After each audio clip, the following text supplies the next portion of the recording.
ਅਗਲੀ ਖਬਰ ਵੱਲ ਚਲੀਏ।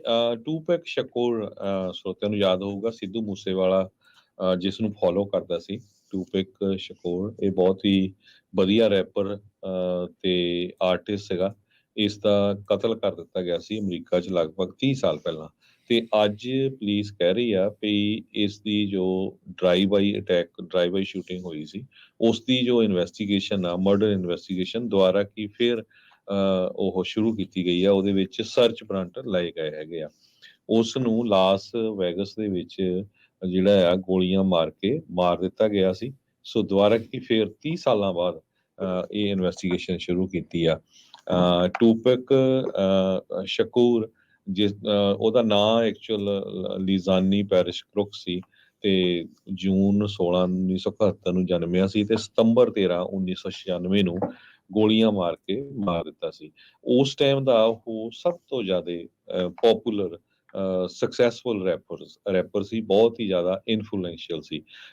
ਉਹਦੀਆਂ ਜਿਹੜੀਆਂ ਬੈਸਟ ਸੈਲਿੰਗ ਮਿਊਜ਼ਿਕ ਆਰਟਿਸਟ ਸੀਗਾ। 75 ਮਿਲੀਅਨ ਰੈਕਰਡਸ ਉਹਦੇ ਵਰਲਡ ਵਾਈਡ ਵਿਕੇ ਹੈਗੇ ਆ। ਸ਼ਕੂਰ ਦਾ ਜੋ ਮਿਊਜ਼ਿਕ ਸੀਗਾ ਉਹ ਜਿਹੜੇ ਲੋਕਾਂ ਦੇ ਆਮ ਸੋਸ਼ਲ ਇਸ਼ੂਜ਼ ਹੁੰਦੇ ਆ ਤੇ ਜੋ ਸ਼ਹਿਰਾਂ ਦੇ ਇਨਰ ਸਿਟੀਜ਼ ਦੇ ਵਿੱਚ ਜੋ ਕੁਝ ਚੱਲਦਾ, ਜਿੱਦਾਂ ਆਪਾਂ ਪੰਜਾਬ 'ਚ ਦੇਖਦੇ ਹਾਂ ਵੀ ਅੱਜ ਕੱਲ ਡਰੱਗ ਬਹੁਤ ਆ, ਸਰਕਾਰ ਵੱਲੋਂ ਬਾੜੀ ਗਈ ਹੈਗੀ ਆ।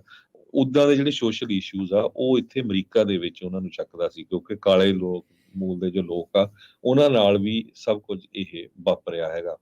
ਕਿਸ ਤਰ੍ਹਾਂ ਜੋ ਗਰੀਬ ਏਰੀਏ ਆ, ਡਾਊਨ ਟਾਊਨਸ ਆ, ਉਹਨਾਂ ਦੇ ਵਿੱਚ ਡਰੱਗ ਨੂੰ ਧੱਕਿਆ ਗਿਆ ਹੈ।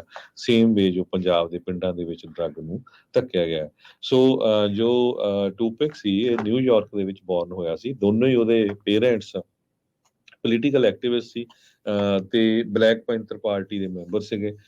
ਉਹਦੀ ਜੋ ਮਦਰ ਆ ਟੂਪਿਕ ਦੀ, ਫੈਨੀ ਸ਼ਕੂਰ, ਉਸਨੇ ਉਸਨੂੰ ਰੇਜ਼ ਕੀਤਾ ਸੀ। ਬਾਲਟੀਮੋਰ 'ਚ 1984 'ਚ ਮੂਵ ਹੋ ਗਿਆ ਸੀ। ਸੈਨ ਫਰਾਂਸਿਸਕੋ 'ਚ ਵੀ 1988 ਦੇ ਲਾਗੇ ਛਾਗੇ ਉਹ ਰਿਹਾ ਤੇ ਸੈਂਟਰਲ ਫਿਗਰ ਸੀਗਾ ਉਹ ਵੈਸਟ ਕੋਸਟ ਹਿਪ ਹੌਪ ਦੇ ਵਿੱਚ। ਬਹੁਤ ਹੀ ਮਸ਼ਹੂਰ ਜੋ ਇਹ ਆਰਟਿਸਟ ਹੋਇਆ ਹੈਗਾ ਆਪਣੀ ਇਸ ਟਾਈਮ ਦਾ, ਪਰ ਅਨਫੋਰਚੂਨੇਟਲੀ ਉਸਨੂੰ ਗੋਲੀਆਂ ਮਾਰ ਕੇ ਮਾਰ ਦਿੱਤਾ ਗਿਆ ਸੀ 30 ਸਾਲ ਦੇ ਕਰੀਬ ਪਹਿਲਾਂ। ਤੇ ਹੁਣ ਉਸ ਦੀ ਜਿਹੜੀ ਇਨਵੈਸਟੀਗੇਸ਼ਨ ਆ ਇੱਕ ਵਾਰੀ ਫੇਰ ਪੁਲਿਸ ਵਾਲਿਆਂ ਨੇ ਸ਼ੁਰੂ ਕੀਤੀ ਆ ਤੇ ਸਰਚ ਵਾਰੰਟ ਜਾਰੀ ਕੀਤੇ ਹੈਗੇ ਆ ਕਈ ਲੋਕਾਂ ਦੇ। ਅਗਲੀ ਖਬਰ ਵੱਲ ਚਲੀਏ। ਟੂਪੈਕ ਸ਼ਕੂਰ ਸਰੋਤਿਆਂ ਨੂੰ ਯਾਦ ਹੋਊਗਾ, ਸਿੱਧੂ ਮੂਸੇਵਾਲਾ ਜਿਸ ਨੂੰ ਫੋਲੋ ਕਰਦਾ ਸੀ। ਟੂਪੈਕ ਸ਼ਕੂਰ ਇਹ ਬਹੁਤ ਹੀ ਵਧੀਆ ਰੈਪਰ ਤੇ ਆਰਟਿਸਟ ਸੀਗਾ। ਇਸ ਦਾ ਕਤਲ ਕਰ ਦਿੱਤਾ ਗਿਆ ਸੀ ਅਮਰੀਕਾ 'ਚ ਲਗਭਗ 30 ਸਾਲ ਪਹਿਲਾਂ। ਤੇ ਅੱਜ ਪੁਲਿਸ ਕਹਿ ਰਹੀ ਆ ਵੀ ਇਸ ਦੀ ਜੋ ਡਰਾਈਵ ਬਾਈ ਸ਼ੂਟਿੰਗ ਹੋਈ ਸੀ, ਉਸ ਦੀ ਜੋ ਇਨਵੈਸਟੀਗੇਸ਼ਨ ਆ, ਮਰਡਰ ਇਨਵੈਸਟੀਗੇਸ਼ਨ ਦੁਬਾਰਾ ਕੀ ਫਿਰ ਉਹ ਸ਼ੁਰੂ ਕੀਤੀ ਗਈ ਆ। ਉਹਦੇ ਵਿੱਚ ਸਰਚ ਵਾਰੰਟ ਲਏ ਗਏ ਹੈਗੇ ਆ। ਉਸ ਨੂੰ ਲਾਸ ਵੈਗਸ ਦੇ ਵਿੱਚ ਜਿਹੜਾ ਆ ਗੋਲੀਆਂ ਮਾਰ ਕੇ ਮਾਰ ਦਿੱਤਾ ਗਿਆ ਸੀ। ਸੋ ਦੁਬਾਰਾ ਕੀ ਫਿਰ 30 ਸਾਲਾਂ ਬਾਅਦ ਇਹ ਇਨਵੈਸਟੀਗੇਸ਼ਨ ਸ਼ੁਰੂ ਕੀਤੀ ਆ।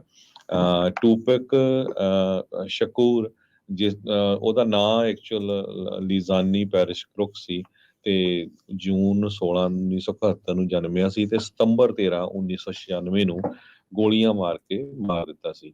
ਉਸ ਟਾਈਮ ਦਾ ਉਹ ਸਭ ਤੋਂ ਜ਼ਿਆਦਾ ਪੋਪੂਲਰ ਸਕਸੈਸਫੁਲ ਰੈਪਰ ਸੀ, ਬਹੁਤ ਹੀ ਜ਼ਿਆਦਾ ਇਨਫਲੂਐਂਸ਼ੀਅਲ ਸੀ। ਉਹਦੀਆਂ ਜਿਹੜੀਆਂ ਬੈਸਟ ਸੈਲਿੰਗ ਮਿਊਜ਼ਿਕ ਆਰਟਿਸਟ ਸੀਗਾ। 75 ਮਿਲੀਅਨ ਰੈਕਰਡਸ ਉਹਦੇ ਵਰਲਡ ਵਾਈਡ ਵਿਕੇ ਹੈਗੇ ਆ। ਸ਼ਕੂਰ ਦਾ ਜੋ ਮਿਊਜ਼ਿਕ ਸੀਗਾ ਉਹ ਜਿਹੜੇ ਲੋਕਾਂ ਦੇ ਆਮ ਸੋਸ਼ਲ ਇਸ਼ੂਜ਼ ਹੁੰਦੇ ਆ ਤੇ ਜੋ ਸ਼ਹਿਰਾਂ ਦੇ ਇਨਰ ਸਿਟੀਜ਼ ਦੇ ਵਿੱਚ ਜੋ ਕੁਝ ਚੱਲਦਾ, ਜਿੱਦਾਂ ਆਪਾਂ ਪੰਜਾਬ 'ਚ ਦੇਖਦੇ ਹਾਂ ਵੀ ਅੱਜ ਕੱਲ ਡਰੱਗ ਬਹੁਤ ਆ, ਸਰਕਾਰ ਵੱਲੋਂ ਬਾੜੀ ਗਈ ਹੈਗੀ ਆ। ਉੱਦਾਂ ਦੇ ਜਿਹੜੇ ਸੋਸ਼ਲ ਇਸ਼ੂਜ਼ ਆ ਉਹ ਇੱਥੇ ਅਮਰੀਕਾ ਦੇ ਵਿੱਚ ਉਹਨਾਂ ਨੂੰ ਚੱਕਦਾ ਸੀ, ਕਿਉਂਕਿ ਕਾਲੇ ਲੋਕ ਮੂਲ ਦੇ ਜੋ ਲੋਕ ਆ ਉਹਨਾਂ ਨਾਲ ਵੀ ਸਭ ਕੁਝ ਇਹ ਵਾਪਰਿਆ ਹੈਗਾ। ਕਿਸ ਤਰ੍ਹਾਂ ਜੋ ਗਰੀਬ ਏਰੀਏ ਆ, ਡਾਊਨ ਟਾਊਨਸ ਆ, ਉਹਨਾਂ ਦੇ ਵਿੱਚ ਡਰੱਗ ਨੂੰ ਧੱਕਿਆ ਗਿਆ ਹੈ। ਸੇਮ ਵੇ ਜੋ ਪੰਜਾਬ ਦੇ ਪਿੰਡਾਂ ਦੇ ਵਿੱਚ ਡਰੱਗ ਨੂੰ ਧੱਕਿਆ ਗਿਆ। ਸੋ ਜੋ ਟੂਪਿਕ ਸੀ ਇਹ ਨਿਊਯਾਰਕ ਦੇ ਵਿੱਚ ਬੋਰਨ ਹੋਇਆ ਸੀ। ਦੋਨੋਂ ਹੀ ਉਹਦੇ ਪੇਰੈਂਟਸ ਪੋਲੀਟੀਕਲ ਐਕਟਿਵਿਸਟ ਸੀ। ਤੇ ਬਲੈਕ ਪੈਂਥਰ ਪਾਰਟੀ ਦੇ ਮੈਂਬਰ ਸੀਗੇ। ਉਹਦੀ ਜੋ ਮਦਰ ਆ ਟੂਪਿਕ ਦੀ ਫੈਨੀ ਸ਼ਕੂਰ, ਉਸਨੇ ਉਸਨੂੰ ਰੇਜ਼ ਕੀਤਾ ਸੀ। ਬਾਲਟੀਮੋਰ 'ਚ 1984 'ਚ ਮੂਵ ਹੋ ਗਿਆ ਸੀ। ਸੈਨ ਫਰਾਂਸਿਸਕੋ 'ਚ ਵੀ 1988 ਦੇ ਲਾਗੇ ਛਾਗੇ ਉਹ ਰਿਹਾ ਤੇ ਸੈਂਟਰਲ ਫਿਗਰ ਸੀਗਾ ਉਹ ਵੈਸਟ ਕੋਸਟ ਹਿਪ ਹੌਪ ਦੇ ਵਿੱਚ।